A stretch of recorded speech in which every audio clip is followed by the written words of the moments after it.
안녕하세요. 시와 그림을 사랑하는 박쌤입니다. 오늘은 챕터 3 초대 기독교 예술 중에서 기독교와 예술이 만나는 지점에 관하여 이야기를 하려고 합니다.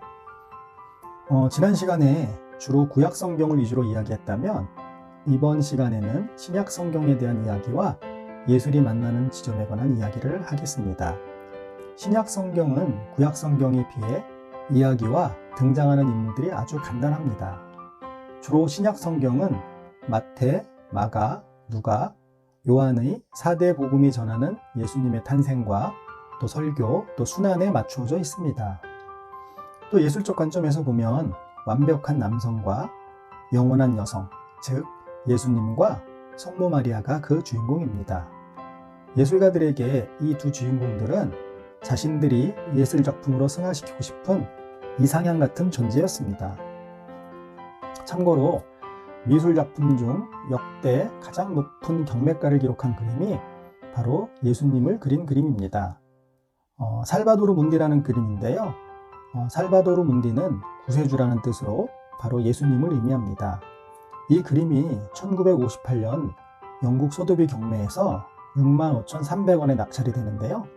그 당시에는 이 그림이 다빈치가 그린 그림이 아니라는 전제였습니다. 하지만 2017년 미국 크리스티 경매에서 다빈치의 작품으로 확정되면서 한화로 약 5,300억 원 정도의 금액으로 낙찰이 되었습니다.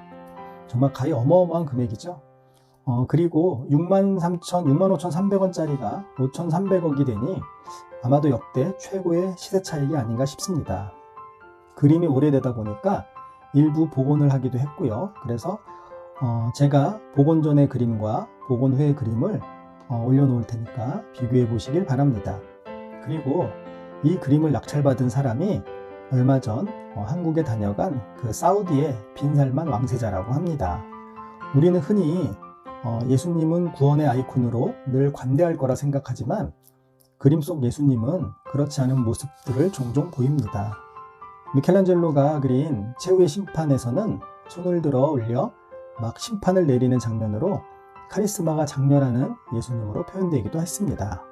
또 예수님을 보자 하는 영웅들은 보다 인간적인 면모를 갖추고 있는데요. 예를 들면 세례자 요한은 다듬어지지 않은 긴 머리에 낙타 털옷을 입고 있으며 베드로는 예수님에게 받은 천국문 열쇠를 가지고 있고 바울은 대부분 나이든 설교자의 모습으로 그려졌습니다. 중세 이후 유럽 각국의 예술가들은 예술혼을 쏟아 예수님과 성모 마리아를 묘사하는 데 집중을 했습니다. 주제로는 성모와 아기 예수를 담은 성가족과 예수님이 십자가에서 고난을 당하는 장면들로 압축이 됩니다. 아들을 십자가에서 잃은 성모의 슬픔에 공감하는 이들이 많아서 성모는 예수 못지않게 많이 그려진 주제입니다. 예수 탄생 설화는 수태고지, 즉 성령의 힘으로 마리아가 예수를 잉태했음을 알리는 장면부터 시작이 됩니다. 이 수태고지는 많은 화가들의 창작력을 자극했는데요. 그 중에서 프라 안젤리코의 수태고지는 그림 왼편에 에덴 동산에서 쫓겨나는 아담과 이브가 함께 그려져 있습니다.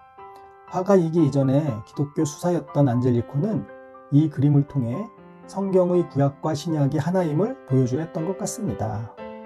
마국간에서 태어난 아기 예수와 동방박사의 경배도 아주 자주 그려지는 주제였는데 특히 동방박사의 경배는 그림을 청탁한 의뢰자의 모습을 함께 그려넣기 쉬웠던 중세 이후에 많이 그려졌습니다. 위 동방박사의 경배는 보티첼리가 달마라라는 사람에게 의뢰를 받아 그린 그림입니다.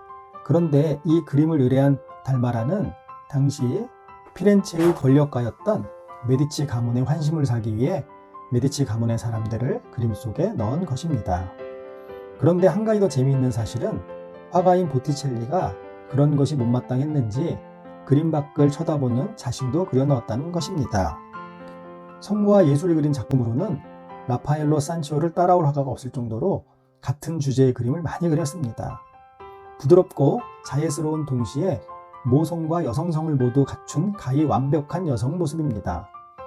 그녀의 팔에 안긴 예수는 자신의 운명을 이미 감지한 듯한 슬픈 표정을 짓고 있습니다.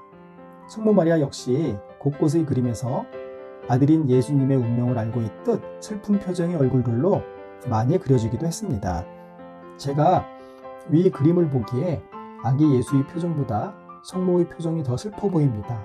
라파엘로는 자식인 예수의 운명을 알고 있는 성모의 슬픈 내면을 그림으로 표현하려고 했던 것 같습니다. 예수님은 새로운 국가가 아닌 새로운 도덕성의 시대를 설교했으며 그 도덕성에 복종하는 자만이 천국에 갈 수 있다고 말했습니다. 이것은 당시 존재했던 계율의 입장에서 보면 하나의 혁명이었고 예수님이 죄인을 용서한다는 것은 명백한 월권 행위였습니다. 추종하는 사람들은 예수님에게 이렇게 말을 합니다. 이르되 찬송하리로다 주의 이름으로 오시는 왕이시여. 이렇게 외치는 사람들을 보면서 당시의 지배 계층은 예수가 로마의 속주인 유대를 해방시킬 정치적인 인물로 여겼을 것이고 이들이 폭동을 일으키기 전에 예수를 가두어야 했습니다. 이때 예수님의 인기를 시기한 유대 정부는 그의 제자 중 유다를 매수해 예수님을 잡아넣기 이릅니다. 화가 조토가 그린 유다의 뒤편에는 검은 그림자 같은 사탄이 도사리고 있습니다. 배신과 죽음은 이미 예수가 알고 있던 스스로의 운명이었습니다. 예수는 제자들과 최후의 만찬을 통해 너희 중 누가 나를 배신했다는 이야기를 했고 자신의 피와 살을 먹음으로써 부활의 희망이 생길 것을 예언하고 빌라도에게 잡혀갑니다. 예수의 십자가형은 로마의 처형 방식이었기 때문에 유대가 로마의 지배를 받고 있었음을 알 수 있는 대목입니다. 예수의 죽음과 부활을 통해 기독교인들은 구원에 대한 강력한 믿음을 가지는 계기가 되었습니다. 기독교의 교세 확장의 중심에는 두 명의 사도 베드로와 바울이 있었는데요. 베드로가 교회를 세웠다면 바울은 신앙을 세웠습니다. 베드로는 시리아를 거쳐 로마로 가서 첫 번째 교황이 되었고 성 베드로 성당은 그가 순교한 자리 위에 세워진 것입니다. 또한 성당 제단의 지하에는 베드로의 무덤이 있습니다. 바울은 로마인으로 갑자기 눈이 보이지 않고 예수의 음성이 들리는 것을 경험을 통해 기독교 신앙을 받아들였습니다. 자신이 이방인이었던 바울은 이방인을 위한 전도 여행을 통해 많은 사람들에게 복음을 전파하여 기독교 확장에 큰 역할을 했습니다. 또한 전도 여행 중에 바울이 쓴 편지들이 신약 성경의 중요한 부분들이 되었습니다. 다신교를 믿었고 자신들의 신을 부정하는 기독교인들을 반역자로 몰아박혔던 로마인들이 기독교를 공인하게 된 배경에는 제국의 영토 확장과 밀접한 관계가 있습니다. 영토가 넓어져서 한 명의 황제로는 통치가 어려워져 동쪽과 서쪽을 다스리는 두 명의 황제와 그들의 후계자인 두 명의 부황제까지 황제의 수가 늘어났습니다. 이러한 권력의 분산은 필연적으로 권력 투쟁을 불러올 수밖에 없었습니다. 313년 콘스탄티누스 황제는 경쟁자인 리키니우스 황제와 싸우기 위해 토리노로 출정하던 길에 불타는 십자가를 보는 꿈을 꾸었습니다. 이때 그는 기독교를 받아들이겠다는 밀라노 칙령을 선언하고 전투에서 승리를 했습니다. 그는 비잔틴 제국을 정복한 후 그곳을 자신의 도시 콘스탄티노플이라고 개명하여 동로마 제국의 수도로 삼았습니다. 초기 기독교 시기의 예술 양식을 보여주는 장소로는 집단 묘지인 카타콤을 빼놓을 수 없습니다. 카타콤이 로마 시대에 비밀리에 예배를 드렸던 장소라는 이야기는 사실이 아닙니다. 부활에 대한 믿음이 강했던 기독교인들은 화장보다는 매장을 선호했으며 카타콤은 일종의 지하 공동묘지입니다. 긴 통로의 벽감 안에 관을 안치했으며 이곳 벽화들은 초기 기독교 미술 양식을 잘 보여줍니다. 벽화 중 삼손과 사자가 싸우는 장면에서 삼손은 헬라크레스를 연상시킵니다. 이런 방식으로 로마 미술과 기독교 미술은 조금씩 접점을 찾아가기 시작했습니다. 초창기 예수의 성상은 제우스나 아폴론의 모습을, 또 성모 마리아의 성상은 고대 이집트의 여신 이시스의 성상을 본또 만들어졌을 것입니다.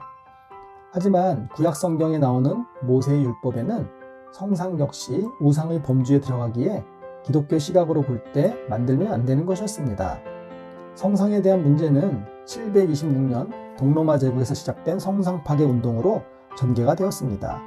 그러나 692년에 트롤로 공유에는 예수의 모습을 묘사한 성상 사용을 허가했는데요.